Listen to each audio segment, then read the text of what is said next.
เพราะอาหารทุกจานมีภาษาของรสชาติที่ซ่อนอยู่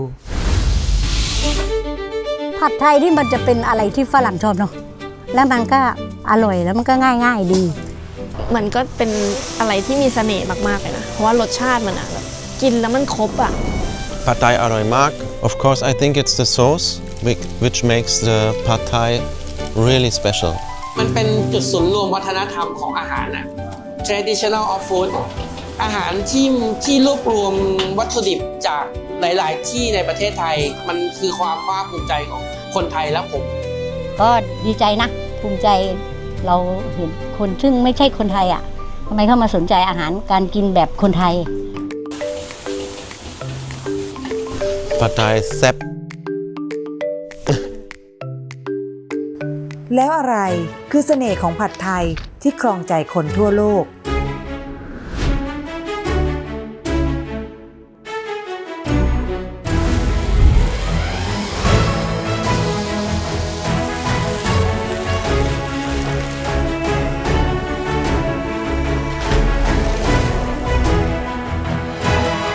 มาถอดรหัสลับผัดไทยกับ Amazing อาหารถิ่นไทยแลนด์กันค่ะ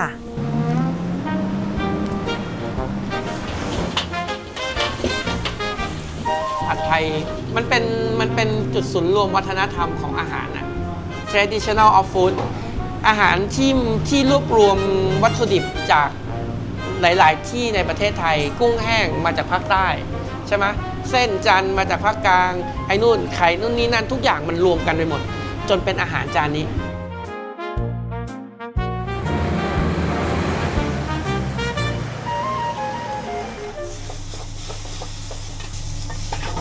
ถ้าพูดถึงผัดไทยมันก็เป็นอะไรที่มีเสน่ห์มากๆเลยนะเพราะว่ารสชาติมันอะแบบกินแล้วมันครบอะเปรี้ยวหวานแล้วมีไข่ด้วยมีถั่วงอกมีผักกุ้ยช่ายอะแล้วก็มีหัวปีอะไรเงี้ยมันดูแบบในหนึ่งคำมันตัดเลี่ยนกันได้แบบดีเลยอะครบเลยอะ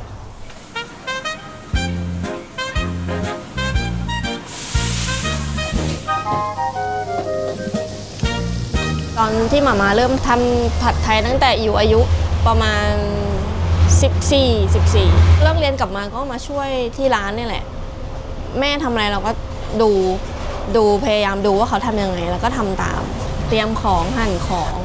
ทำน้ำมะขามก็เลยทำมาตลอดแล้วก็แล้วก็ชอบทำอาหารไปเลยแล้วก็ทำมาจนถึงตอนนี้ปีนี้ก็ปีที่16แล้วครับ16ปีแล้วทำเฉพาะผัดไทยอย่างเดียว16ปีแล้วเริ่มแรกเลยผมก็ทำเป็นรถเข็นแล้วก็ขายครับแล้วขายวันแรกผมลงทุน 5,000 ผมขายได้ 5,500 น้ำตาไหลครับกำไร500โอ้โหพี่ท้อนะแต่วันนี้จะให้ผมกลับไปทำงานโรงแรมจ้างผมก็ไม่ไปแล้วตอนนี้รู้สึกภูมิใจครับภูมิใจที่เข็นรถขายในวันนั้นจนมีวันนี้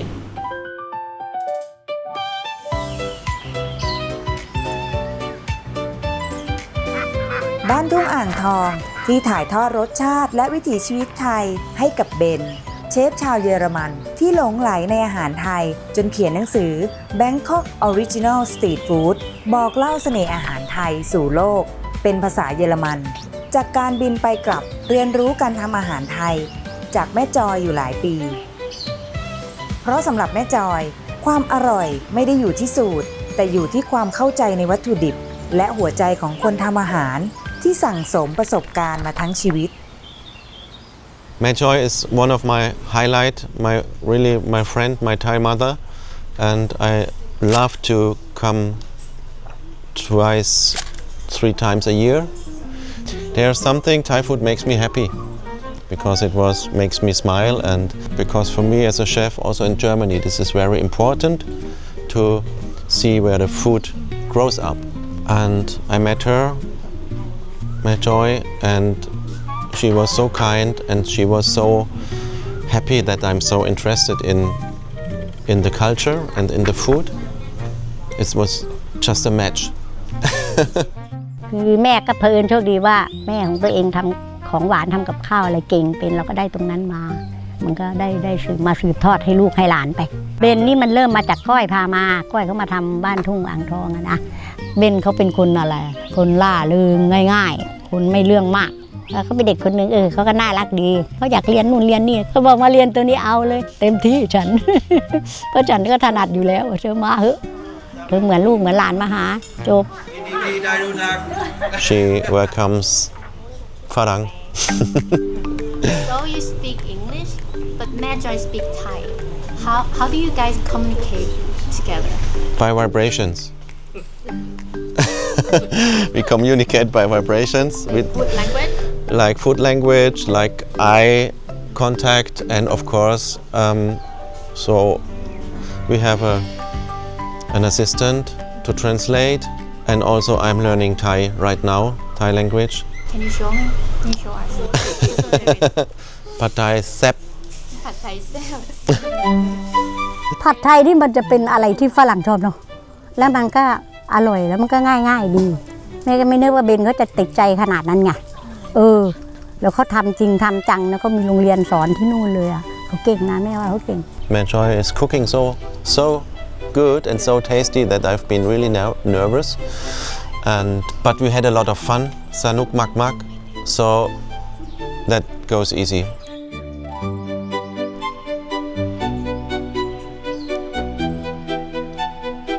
I'm happy. Majoi, it's your recipe.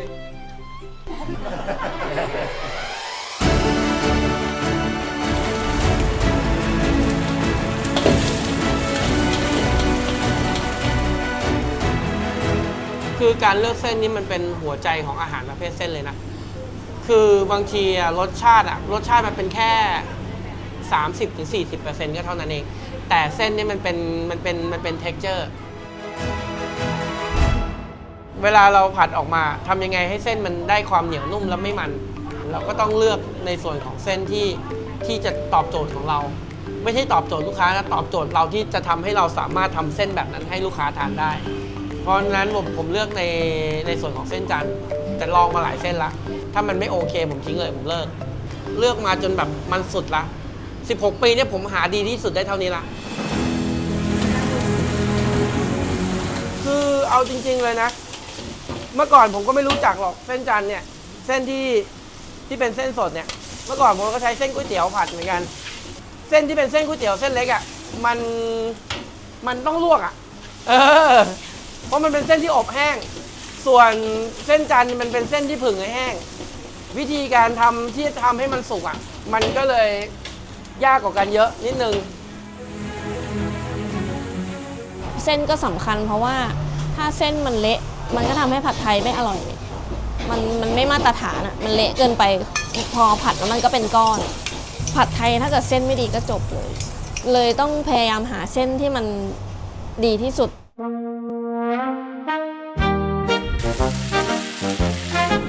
ก็หาเส้นอยู่หลายยี่ห้อเหมือนกันลองผิดลองถูกเองจนกว่ามันจะเจออันที่มันผัดละง่ายแล้วก็เลือกอันนั้นแหละ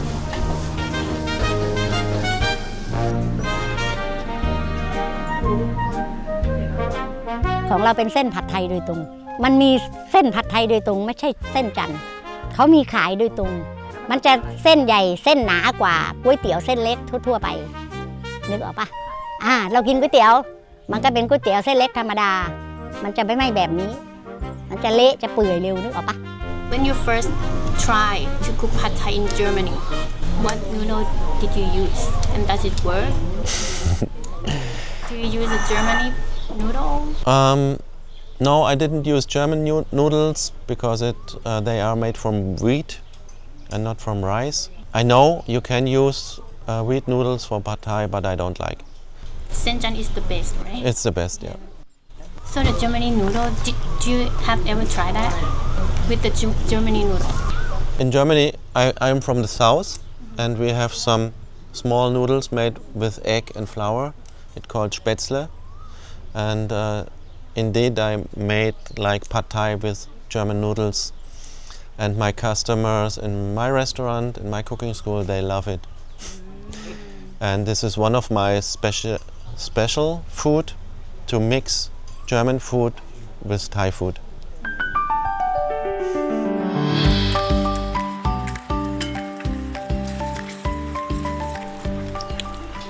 Of course, you taste.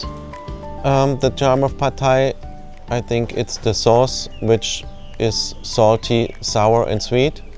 and you can drizzle a little bit of chili. That makes it like tasty for everybody, because you have the choice how many chili or how many sourness you add.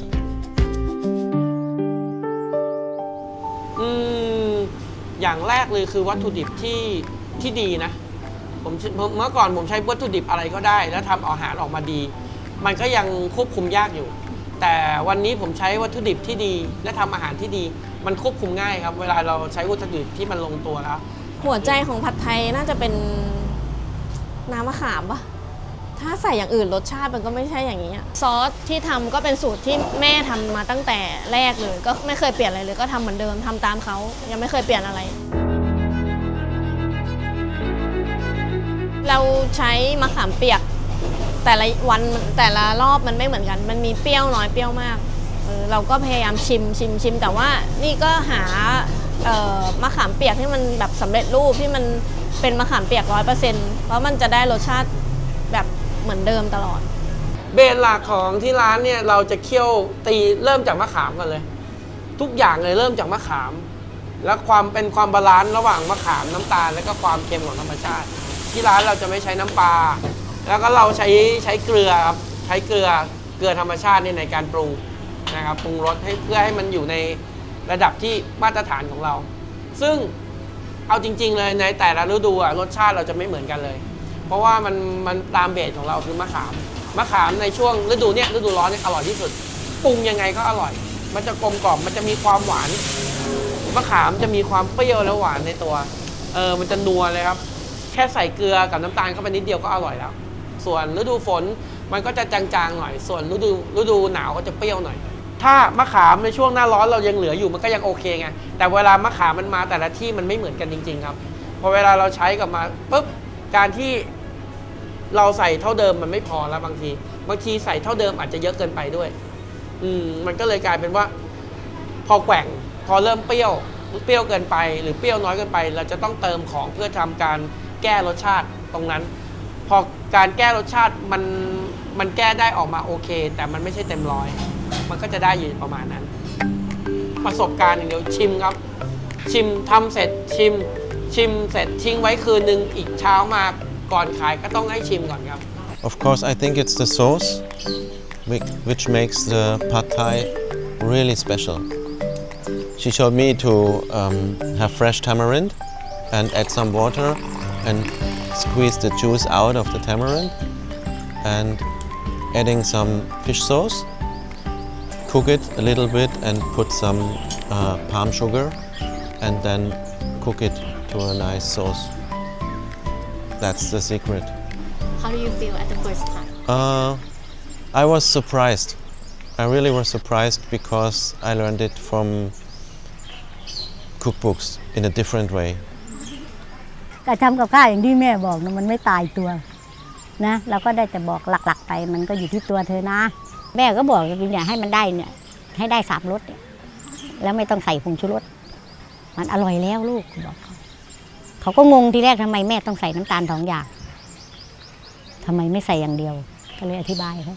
ว่ามันไม่ต้องใส่ผงชูรสไงมันจะไปยันกันเองเอามันไปใส่ด้วยกัน2 อันนะมันก็ออกมากลมกล่อมนัวๆพอดีของมันหวานพอดีน่ะน้ำตาลทรายเป็นไงเธอหวานแหลมไอ้ปี๊บก็ไม่ได้หวานแหลมตอนนี้จะออกเค็มนิดๆมันก็จะไปใส่กันเองอ่ะ เดินไปแม่ว่านะเคล็ดลับมันอยู่ตรงนี้นะคนอื่นเขาเคี่ยวก็อาจจะไม่ใช่2 อย่างอย่างแม่มันก็จะต่างไปมันก็จะเปลี่ยนรสไปแล้วก็มี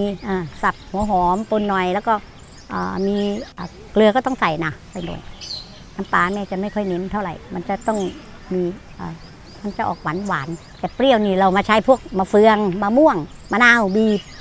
ตัวน้ำนี่มันจะเน้นเป็นมะขามเปียกก็ไม่ได้เปรี้ยวจี๊ดอะไรทำนองนั้นแต่ก็คือให้ได้3 รสเปรี้ยวเค็มหวาน3 รสปรุงไว้ถ้าชอบเผ็ดก็ใส่พริกป่นลงไปเลยไม่ชอบก็แยกไว้บางคนกินเผ็ดไม่ได้แต่ถ้าคนกินเผ็ดได้ก็จะใส่พริกป่นเข้าไปในน้ำที่เคี่ยวนั่นเลยพอมันผัดออกมันก็จะมีรสเผ็ดนิดๆพอดีก็อยู่ที่ อยู่ที่คนชอบเนาะFrom Mad Joy, I really learned the feeling how to combine sweet, sour, salty, and hot all together. So I don't need a book anymore. I just can use the ingredients and mix together and taste, feel, and then decide if something is missing. ปรุงน้ำให้ได้ทำเคี่ยวน้ำมันไว้ให้ได้ก่อนแล้วมันจะง่ายนอกนั้นสบายไม่ต้องไปซีเรียสเลยให้น้ำอร่อยเบนมันเหลือมันเคี่ยวน้ำมะกอกใส่ขวดกลับไปบ้าน So the secret is to cook the sauce before and try if you're happy, and then I think it depends of course of the other ingredients, but if you cook the pad thai mindful, that's very important, that you don't like quick. You cook it mindful and with the tasty sauce. ผัดไทยที่ดีเริ่มจากกระทะดีและไฟที่พอเหมาะไฟอ่อนไปเส้นอืดไฟแรงไปเส้นไหม้จานที่ดีอยู่ตรงวินาทีที่พอดีกลิ่นที่ลอยจากกระทะร้อนๆไม่ใช่แค่กลิ่นอาหารแต่คือกลิ่นของฝีมือทุกร้านมีศาสตร์และศิลป์เป็นของตัวเองไม่มีจานไหนเหมือนกันตอนนั้นเรายังเด็กอะไรไม่รู้ว่าการเผากระทะทำให้กระทะไม่ติดคืออะไรเงี้ยมันต้องเผากระทะนะเพราะถ้าไม่เผามันก็ติดไม่ว่าจะเก่งแค่ไหนมันก็ติดแล้วก็นี่แหละเรื่องการผัดเส้นนี่แหละสำคัญมากเพราะเต้าหู้มันก็เป็นรสชาติของมันไชโป๊ก็เป็นรสชาติของมันอยู่แล้วจริงๆมันง่ายแหละมันอยู่ที่การผัดเส้นนี่แหละกับน้ำซอสเนี่ยทำไงให้มันไม่ไหม้เกินไปให้มันอร่อยอะยาก I think the hardest part for pad thai is that you be careful, don't burn the shallots during frying, and that the noodles are not too soft and not sticky. So the texture should be perfect.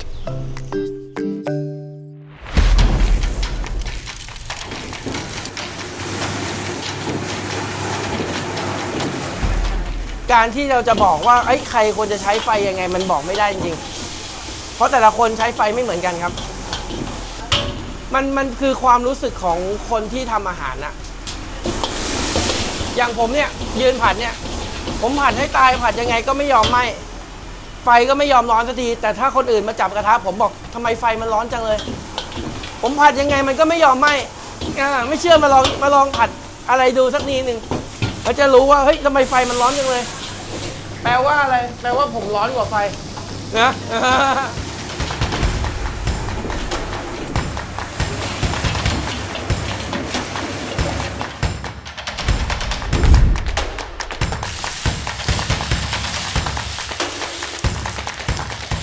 มาเขาจะสอนว่าให้ผัดให้มันแบบเขาเรียกว่าเทียมอ่ะคนจีนอ่ะผัดจนเทียมอ่ะบางคนอ่ะเอาเส้นลงไปคลุกเฉยๆอ่ะพอเส้นนิ่มเงี้ยเขาก็นึกว่าเสร็จแล้วแต่จริงๆความอร่อยคือมันต้องคั่วไปอีกนิดนึงแล้วมันจะหอมแล้วมันจะทำให้การกินมันได้สัมผัสกับกลิ่นหอมของกระทะอันนี้มันเป็นเทคนิคอ่ะที่เราทำไปเรื่อยเราจะรู้เองบางคนเขาผัดเฉยๆแค่มีสีเขาก็นึกว่ามีรสชาติแล้วแต่จริงๆแล้วมันต้องผัดไปอีกนิดนึงให้มันมีกลิ่นหอมที่เขาเรียกว่าหอมกระทะ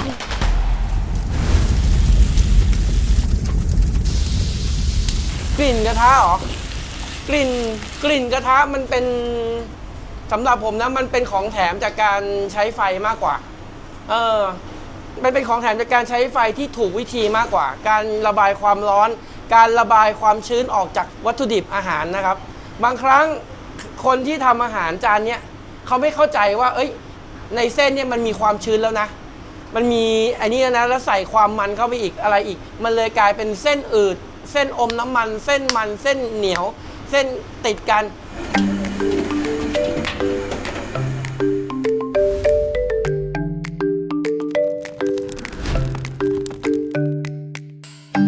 อย่างถ้าเรากินในหนึ่งคำของผัดไทยอ่ะมันคลุกอยู่ในนั้นให้เสร็จเลยมันคือแบบจบเลยอร่อยเลยเพราะว่ารสชาติของอาหารกินกระทะอะไรเงี้ยมันเป็นสิ่งที่ถ้าเกิดคนเคยกินอ่ะเขาก็จะอยากกินอย่างนั้นเขาก็จะโหยหากลิ่นหอมของกระทะกลิ่น ความดั้งเดิมอะไรอยากกินเลย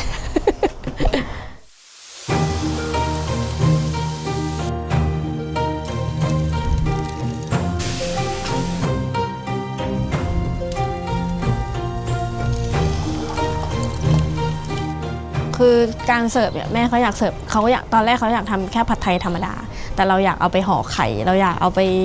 ใส่นู่นใส่นี่อะไรเงี้ยก็ต้องปรับกันเยอะ เพราะสมัยก่อนมันไม่มีหรอกผัดไทยใส่หมูหวานผัดไทยใส่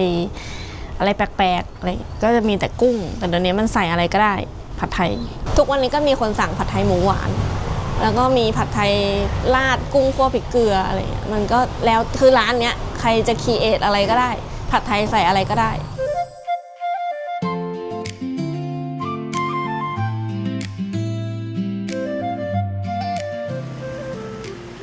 เอาจริงๆเลยเราไม่ได้หยุดนิ่งเลยนะ ก็มีการพัฒนาเพิ่มขึ้นมาเรื่อยๆครับ คือเราเฟ้นหาวัตถุดิบที่มันลงตัวกับเรา ทุกวันนี้มันก็ค่อยๆมีอะไรมาทีละอย่างทีละอย่าง วัตถุดิบใหม่ๆเข้ามาผสมแล้วก็จะทำการเปลี่ยนแปลงทิ้งไปไม่ทำเหมือนเดิมบ้างบางอย่างที่เป็นอันแรกเลยก็ยังอยู่นะครับจนมาแบบมาสมบูรณ์แบบอะ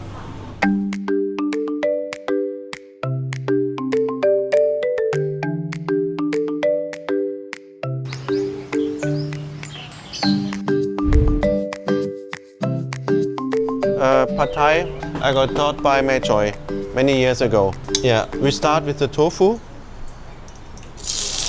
So take your time and fry it really golden. And you can add some shallots, just roughly chopped. Sometimes I add also some garlic.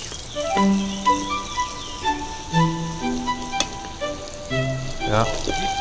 What is the reason that you bring your friend in Germany and learn with you in Thailand? What's the reason? You want them to know like fresh ingredients, like real Thai? Yeah, I think it's the authentic food. And of course you can have Thai food everywhere in the world and everywhere, of course, in Thailand, in Bangkok. But because I am on the path of the real Thai food, not for tourists. Of course, I'm a tourist, but I don't like tourist food.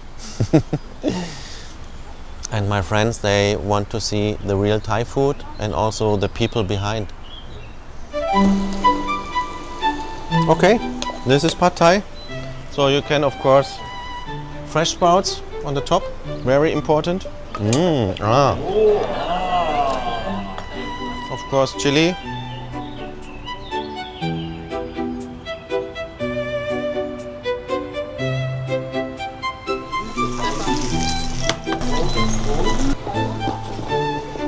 I'm happy about that they want to learn it, and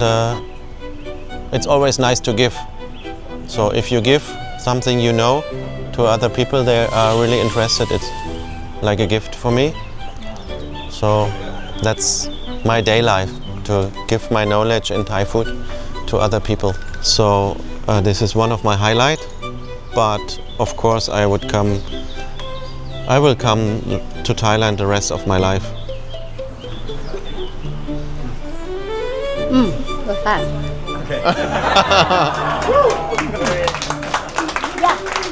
ก็ดีใจนะภูมิใจ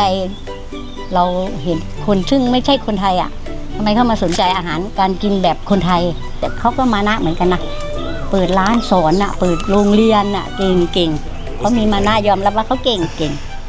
ดีมากเก่งมาก ขอบคุณครับ I love you Ben I love you, Mei Choi. I love you. Yeah.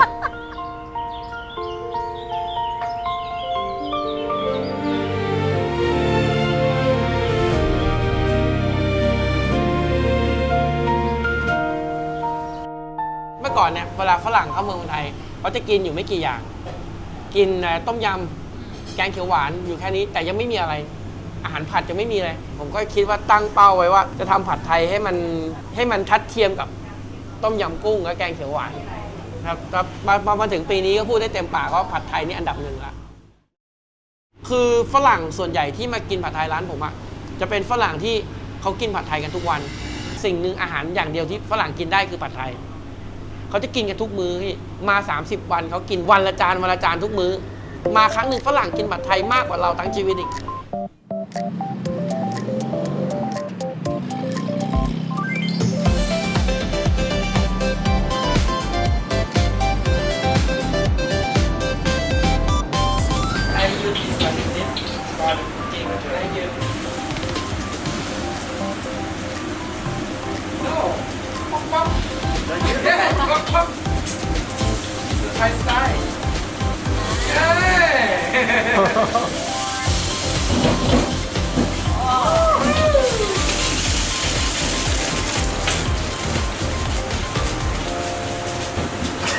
เขาทำอาหารไทยจริงเขาทำอาหารไทยจริงครับเขามีเซนส์เนี่ยไอ้นี่มองสเมลอ่ะ Okay, you get more smell.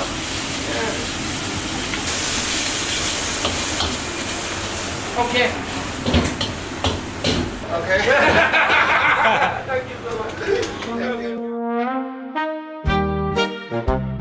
I want to eat your ผัดไทยแล้วเชฟ อร่อยดีไหมนะครับ ยูโตอิสกูดนะ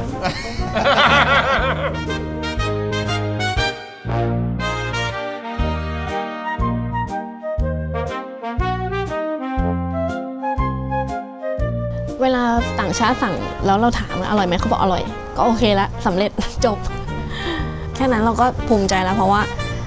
มันเป็นอาหารประจำบ้านเราไปแล้วอะผัดไทยอะใครมาก็มากินผัดไทยอะผัดไทยเป็นมรดกที่หม่าม้าส่งไว้ให้ แล้วเราก็จะทำมันต่อไป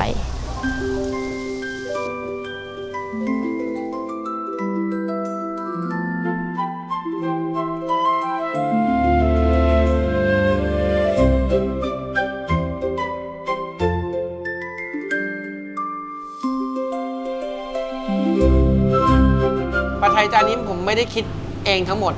มันมาจากประสบการณ์ของคนรุ่นเก่าที่สืบทอดมาถึงผม แล้วผมก็ทำการพัฒนาขึ้นมา มันบอกเล่าเรื่องราวของความเป็นไทย ตั้งแต่ตอนนั้นมาถึงวันนี้ วัตถุดิบที่ดีของแต่ละภาคที่เข้ามาอยู่ในอาหารจานนี้ มันรวบรวมมาจนเป็นอาหารจานนี้ครับ มันคือความจริงใจ มันคือความภาคภูมิใจของคนไทยและผมเชื่อว่าทุกท่านที่เข้ามาสัมผัสอาหารจานนี้ ท่านรู้ถึงความจริงใจที่เราเสนออาหารจานนี้สู่ท่าน จนทำให้เรามีวันนี้ ขอบพระคุณจริงๆครับ ครับ If Pad Thai could hear you right now, what would you like to say? ผัดไทย I love you ผัดไทยฉันรักคุณ